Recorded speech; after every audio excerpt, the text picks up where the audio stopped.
Hi, it's Ileana here, and today I am going to be describing privacy and confidentiality when being a psychic and a remote viewer. Because as a psychic and a remote viewer, we often can be working with sensitive matters like people. We work with people. So it's very important to keep people's privacy and confidentiality. That means we can't divulge people's names, first name or last name, where they live, what they do, what we work with them for. So that must always remain confidential and private. People's informations, especially what happens during sessions, that has to remain private, and it's for the safety of the clients and it's for the safety of the practitioners. So that information can never be divulged on social media like Facebook, YouTube, Twitter, or other social media. Anything that's public, it's private. So it has to be private for a reason, because it could be something to do, the sessions could be to do with emotional things, physical things, energy healing. Whatever session you have with the psychic, whatever you're working on, it has to remain private, because those are the things you're working on. So you have to have confidence in the practitioner that things will remain private. And there's a reason for why it is private. Because it's your safety, it's for your own safety and that of the practitioner, that this is confidential and always private. It's almost a sacred right for your information to be protected and to be safe and private. So it's a right that practitioners need to respect and follow. And in terms of remote viewing, if someone is working on a missing persons case, on an active case that's open and being investigated by the police, it's a matter of respect and responsibility not to discuss our remote viewing findings, especially on a case that could involve foul play or other circumstances in it. Because I've learned as a remote viewer that certain cases are very sensitive, and what my findings are, they're not for public consumption. They're not to be revealed on social media like Facebook, YouTube. It's not to be openly discussed, because it's respecting the family of the missing person, it's respecting friends, it's respecting the missing person's privacy. So when, especially for new psychics and remote viewers who are just coming on the scene and who are doing this work, please, it's very important to keep in mind privacy and confidentiality for psychic stuff and remote viewing. Because again, it's for the safety of all parties involved. And usually remote viewing cases, when you're finished with a remote viewing assignment, whoever hired you, you pass it on to them, provided there's no nefarious reasons for doing the remote viewing. So you have to use your discernment as well for psychic matters in remote viewing.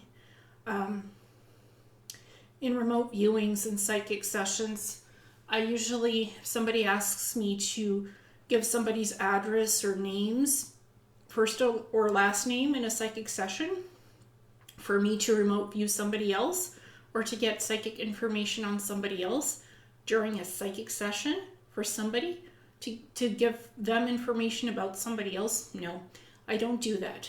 That's immoral and unethical. I don't do that because I don't want anybody to be targeted. I don't want anybody to be confronted. So I don't take those kinds of cases. For that, you should go to a private investigator It's their job to find information about people. What I do in psychic sessions is I work one-on-one with people to help them on their stuff. But if you ask me to reveal something about other people in a session, I won't do it, because that's another person's business. That's none of your business, honestly. So I don't do that. It's not ethical. If it's about your partner or it's about your relationship with them or family, that's one thing.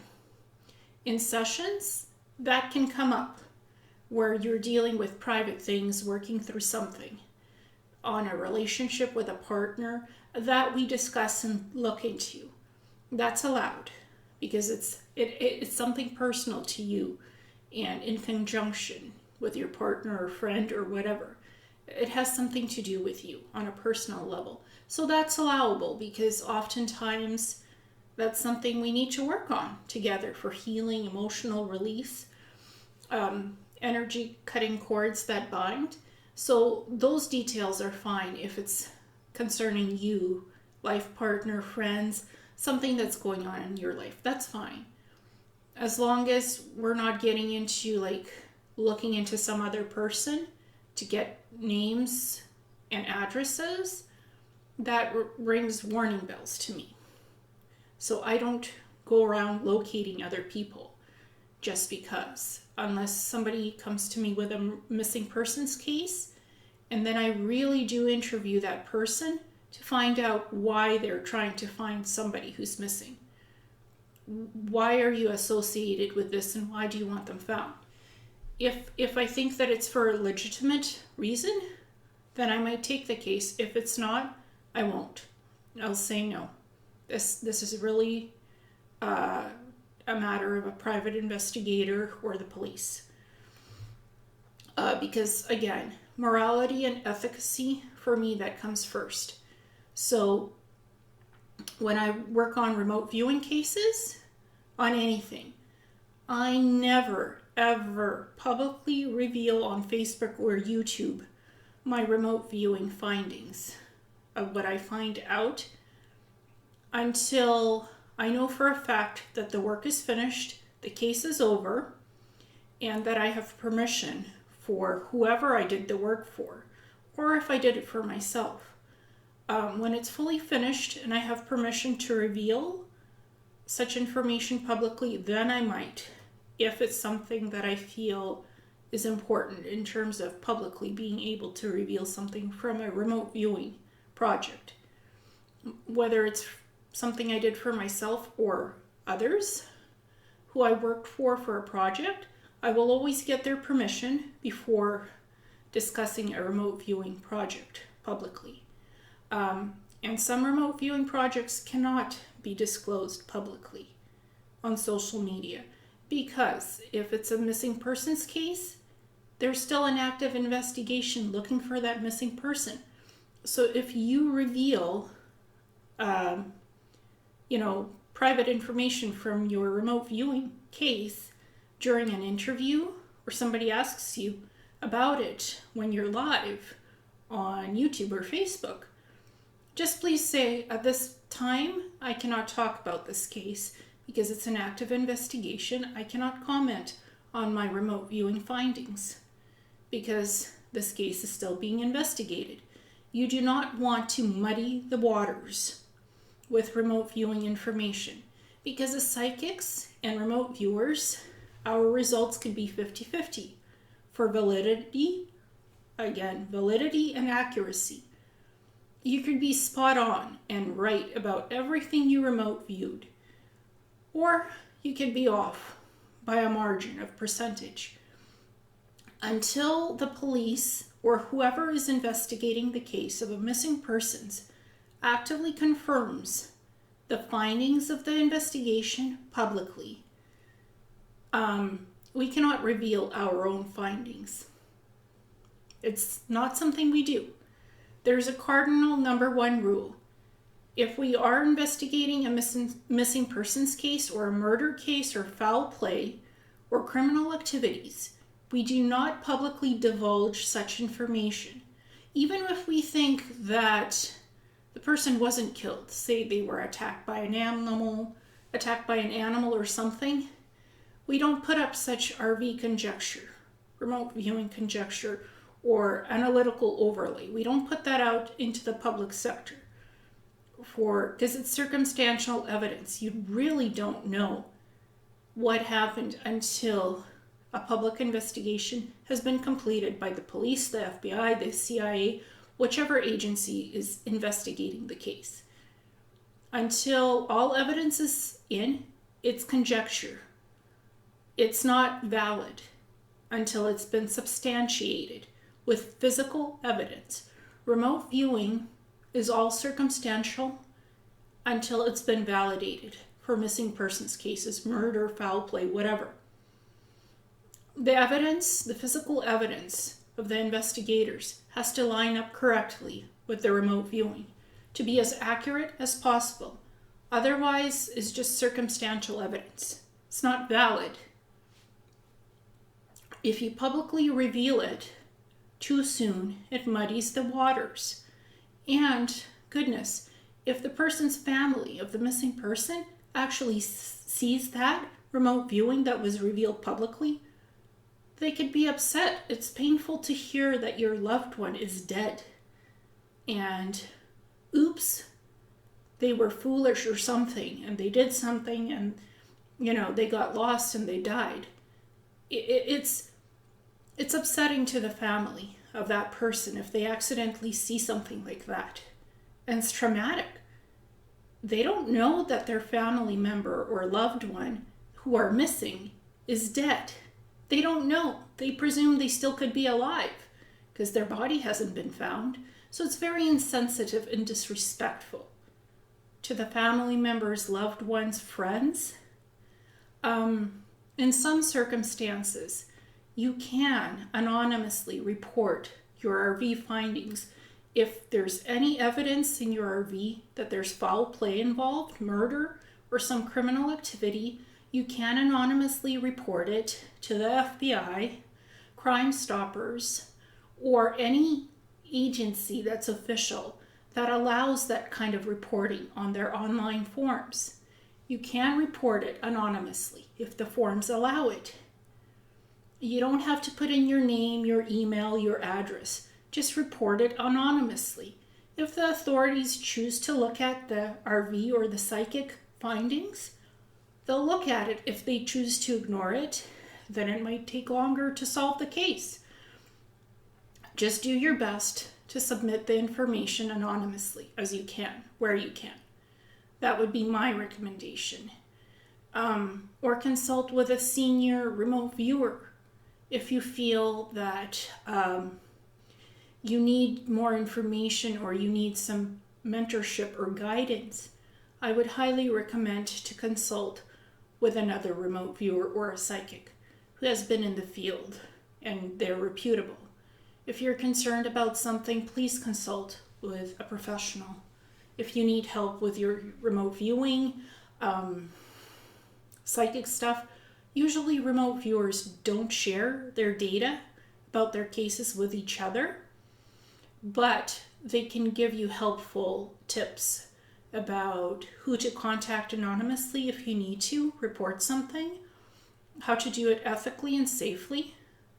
Like, I was new to remote viewing missing persons cases, so I consulted with senior remote viewers without telling them the details on my remote viewing, on what I was working on. I just asked, how can I safely report this if I need to? Like, what am I allowed to do and what am I not allowed to do in such a situation that I'm in?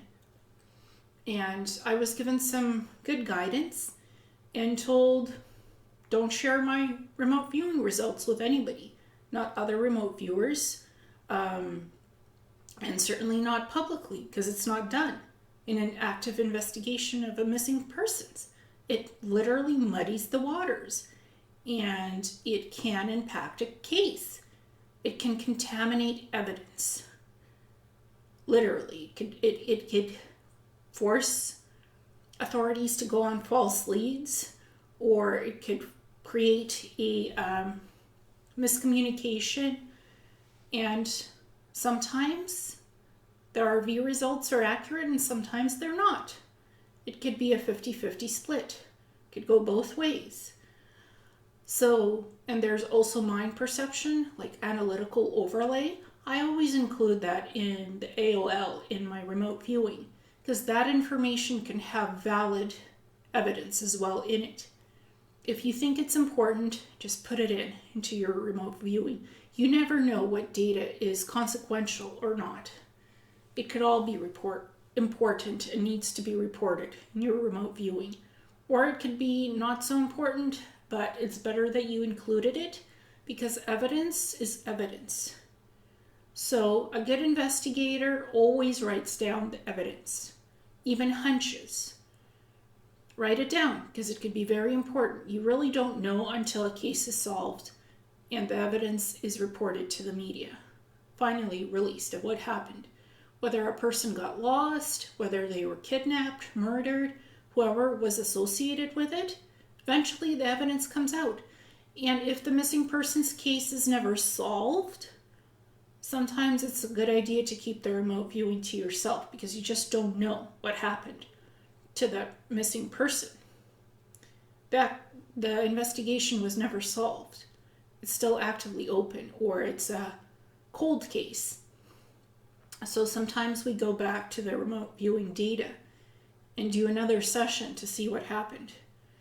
That can often happen as well. So it's better to be safe and cautious than to reveal something prematurely from a remote viewing session or a psychic session, especially when it has to do with other people and sensitive topics and matters. Because you just don't know really until everything is said and done in that kind of a situation.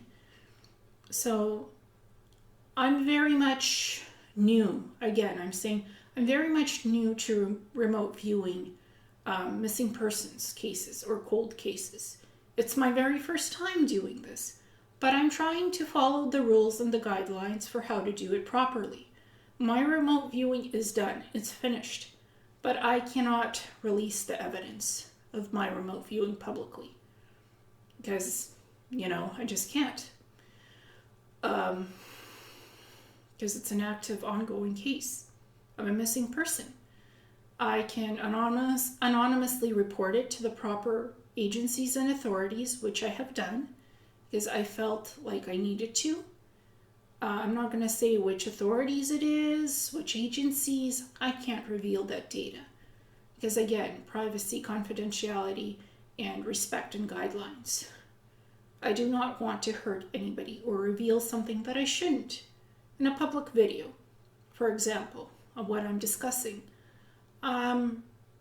This is more of an educational video of the responsibility of psychics and remote viewers. What our responsibility to you is.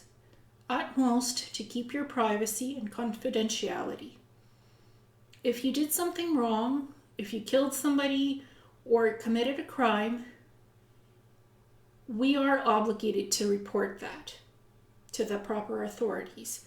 If that has happened in any private sessions, we have to report it because, that kind of stuff, legally and morally, we are obligated to report. But anything else that's, your life stuff we're working on in sessions, that's private. That's between the practitioner and the client, never to be revealed because it's your own personal private things.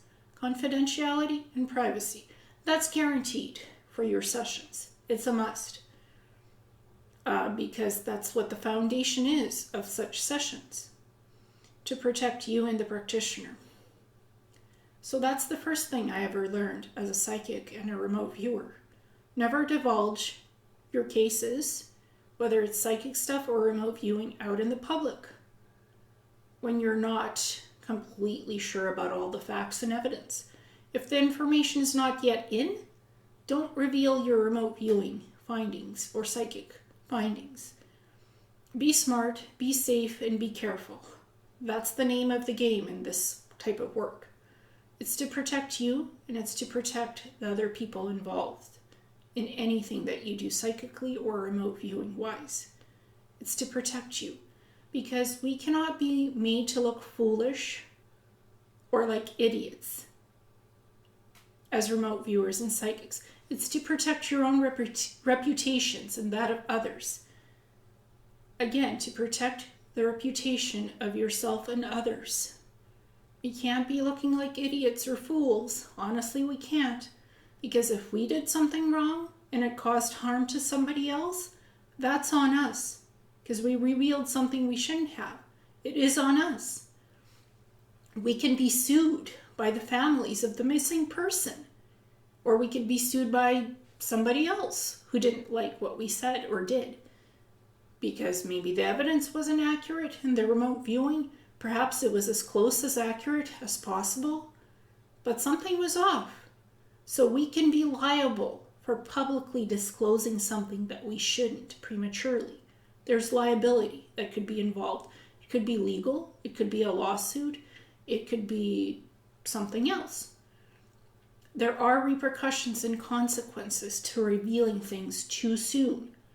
I know we want to help, but sometimes helping is not revealing something that should not be made public.